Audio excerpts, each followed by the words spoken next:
entreprise, que ce soit votre carrière, si à un moment donné, de façon intentionnelle, j'insiste, le mot n'est pas anodin, de façon intentionnelle, si vous ne vous engagez pas dans un processus qui conduira nécessairement à faire de vous un expert. Quand bien même que vous aurez fait des études de spécialisation, je peux vous confirmer que vous n'êtes pas forcément encore un expert.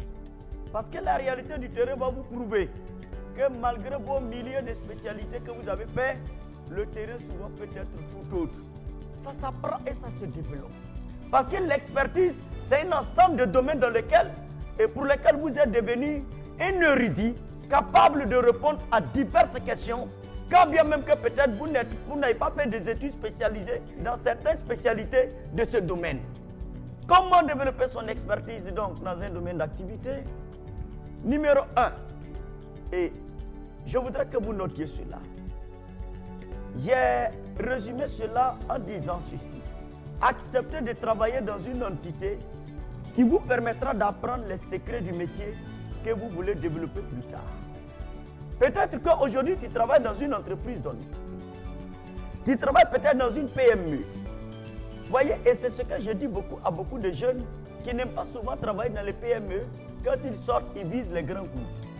Je vous dis une chose, l'avantage d'une PME, petite et moyenne entreprise, c'est que vous aurez l'occasion de toucher pratiquement à tout. Ça veut dire qu'en tant que technicien, vous allez vous retrouver souvent à aller vendre. Vous allez vous retrouver souvent à faire les finances. Vous allez vous retrouver souvent à parler même de droit, non de juridique. Et souvent même la PME fait de toi un entrepreneur. Pourquoi? Parce que le chef d'entreprise qui vient de commencer, en réalité, vous vivez ces réalités, ces difficultés. Donc, ce qui fait que vous avez un esprit de prise d'initiative. Et il est arrivé souvent, peut-être vous avez fait 3 mois sans être payé. Donc, vous comprenez à quel point la vie d'un entrepreneur, c'est d'une entreprise exposée à des risques. Et cela développe en vous une forme de conscience professionnelle.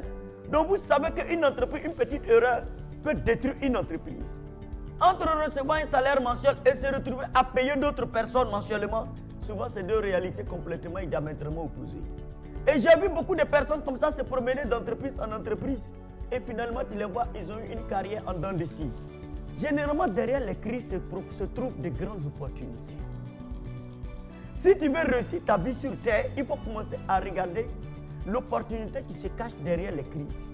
Ne deviens expert qui veut parce que ça demande un haut niveau d'investissement personnel. C'est pour ça que la plupart des experts que vous voyez dans le monde, lorsqu'on doit les interroger, soit dans leur bureau, bien dans leur laboratoire, vous allez voir une multitude de livres derrière eux.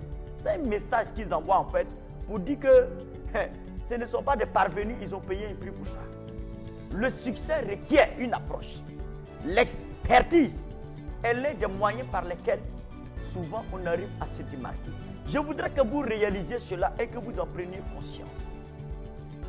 Que vous avez besoin d'investir dans votre vie. Et cela demande de la patience. La deuxième approche, sinon le deuxième secret que je vous propose, développe ton expertise à travers les fournisseurs et les sous-traitants. C'est l'une des meilleures clés pour maîtriser une activité. Cela va vous coûter certes, mais à la longue, c'est un investissement qui vous rapporte gros. Vous savez, lorsque vous opérez dans un domaine d'activité, ne vous contentez pas uniquement à acheter et puis à revendre. Ne vous contentez pas à avoir le volet commercial et seulement le volet financier et pécuniaire. Sachez que vos fournisseurs en réalité ne sont pas en lien avec vous uniquement pour que vous puissiez acheter. Vos fournisseurs sont réellement souvent une plateforme qui va vous permettre d'apprendre. Et c'est valable pour les clients.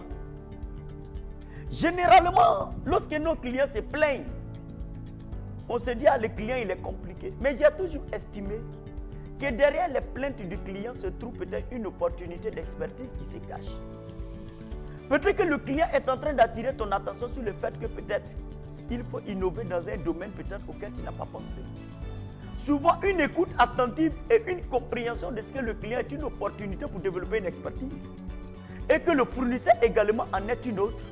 Ça peut vous aider à avoir une meilleure approche de ce dont vous parlez, que ce soit dans le développement de votre entreprise, mais également dans la construction de votre carrière.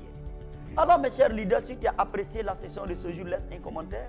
Partage sur ta page pour permettre à tous ceux qui ont du mal à construire leur carrière, mais également à bâtir, n'est-ce pas, leur entreprise, à se joindre à nous. Sachez que mardi prochain, nous allons poursuivre le même thème. Il y a encore des méthodes et des approches que je vais vous partager et j'ose espérer que toutes ces approches vont aider un leader